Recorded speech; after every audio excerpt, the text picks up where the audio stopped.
Al-istiqamah khairun min alfi karamah. Satu istiqamah lebih baik daripada 1000 karamah. Idza ra'aitar rajul, kalau kau lihat ada orang yatiru fil hawa, terbang di atas awan, yamshi 'alal ma, berjalan di atas air, la taghtar, jangan tertipu, jangan terpukau, karena iblis setan pun mampu melakukan itu. Tapi pandanglah bagaimana istiqamah. Man syabba 'alaihi, man syabba 'ala syai'in syabba 'alaihi. Siapa yang membiasakan diri pada waktu mudanya, maka dia akan terbiasa pada waktu tuanya. Pepatah kita mengatakan Allah bisa karena terbiasa. Kalau terbiasa datang saat kumandang azan, sudah duduk di masjid menunggu saat-saat waktu mustajab berdoa, tak sabar hati ingin menantikan khatib naik ke atas mimbar, rindu ingin mendengarkan bacaan qari imam, maka sesungguhnya hati sudah mendapatkan hidayah. Kalau memang kita meminta hidayah, kita sudah Islam, ayah kita muslim, ibu kita muslimah, kenapa kita minta ihdinas siratal mustaqim? Berikan kami hidayah. Hidayah apa lagi? Hidayah terbagi dua. Hidayah Islam, kita sudah muslim, lahir di tengah keluarga muslim, ayah muslim, ibu muslimah, lahir diazankan, walimah diakadkan. Lalu kenapa kita masih minta 17 kali sehari semalam? Hidayah supaya tetap dalam iman dan Islam. Hidayah supaya terbuka pintu hati mendengar tausiah. Hidayah supaya datang ke masjid sholat berjamaah. Hidayah supaya menolong fakir miskin, yatim dan du'afa. Banyak orang menyepelekan, mengesampingkan hidayah. Berapa banyak orang yang terlahir di tengah keluarga la ilaha illallah, tapi mati dalam keadaan su'ul khatimah. Itulah mengapa kita selalu mengatakan Allahumma inna na'udzubika, ya Allah jauhkan kami dari segala yang merusak keyakinan, keimanan kepada Allah subhanahu wa ta'ala. Untuk apa dibuat Allah kita berada dalam waktu ini? Alladzi khalaqal mauta, Allah yang menciptakan mati, wal hayata, Allah yang menciptakan hidup. Untuk apa Allah buat ada hidup, ada mati, ada lahir? Ada orang yang masuk ke dalam liang lahat di menit yang sama, detik yang sama, di rumah sakit yang sama. Ada orang yang lahir ke atas dunia menangis, tapi di kamar sebelah ada orang yang ditangisi karena dia meninggalkan dunia. Untuk apa Allah buat kita berada di relung waktu? Alladzi khalaqal mauta, Allah menciptakan mati, wal hayata, Allah menciptakan hidup, liyabluwakum ayyukum ahsanu amala. Allah ingin menguji siapa yang paling baik amalnya. Tidak dilihat siapa yang paling bagus bentuk tubuh rupa wajahnya, tidak dipandang siapa yang paling tinggi jabatan, harta, kehormatan, kemuliaannya. Yang dilihat adalah siapa yang paling baik amalnya. Betapa indahnya orang yang tinggi jabatannya, baik amalnya, dia pakai kekuasaannya menolong agama Allah. Betapa hebatnya orang yang cerdas otaknya, panjang titelnya, hebat kualitas prestasinya, tapi di samping itu dia pakai juga untuk menolong agama Allah. Dunianya dapat, akhiratnya tidak hilang.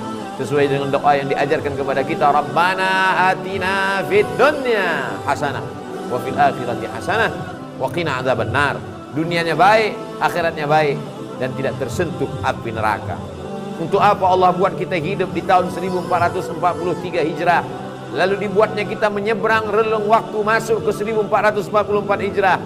Waliya'lamallahu alladhina amanu wa yattakhidha minkum syuhada. Dia ingin ada di antara manusia itu yang mati sebagai syahid. Menangis Khalid bin Walid di atas ranjang kematian. Kenapa engkau menangis wahai sahabat Nabi yang mulia Khalid bin Walid? Bukankah engkau mendapatkan pahala jihad?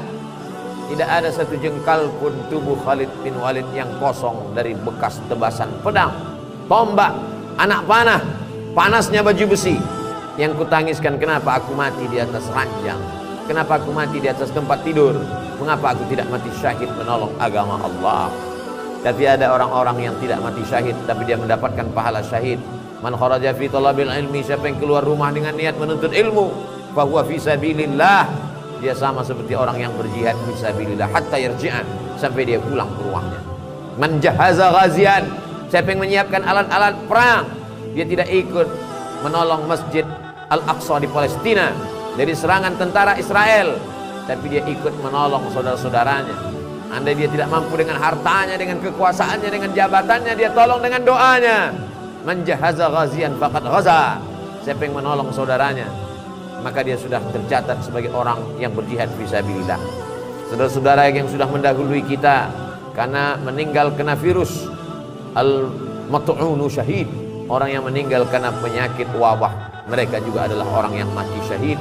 Seorang kepala keluarga meninggalkan anak istrinya untuk mencari nafkah yang halal, meninggal dalam perjalanan, mereka pun juga adalah syahid.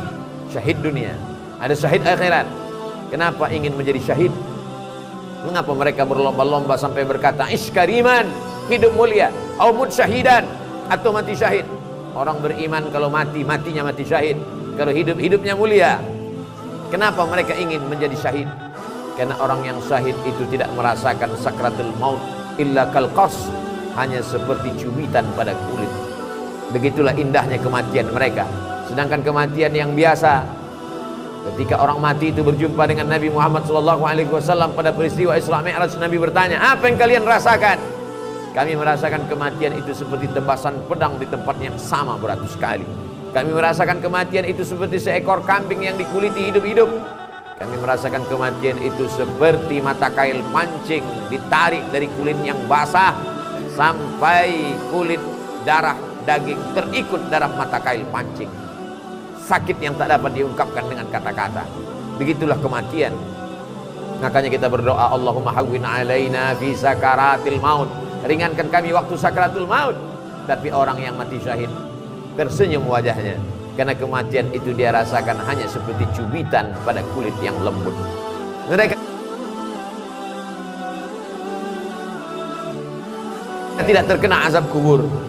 Kita berdoa sebelum salam, Allahumma inni a'udzubika min azabi jahannam, min azabil qabri, wa min fitnatil mahya wal mamat, wa min syarri fitnatil masiihid dajjal.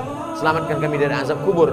Sedangkan mereka tak merasakan azab kubur, yang ketika mereka tidak merasakan hisab, langsung saja masuk ke dalam surga. Salamun alaikum, selamat untuk kalian hai orang yang mati syahid. Tibtum, kalian sudah berbuat baik, fadkhuluha khalidin, masuklah kalian ke dalam surga Allah Subhanahu wa taala.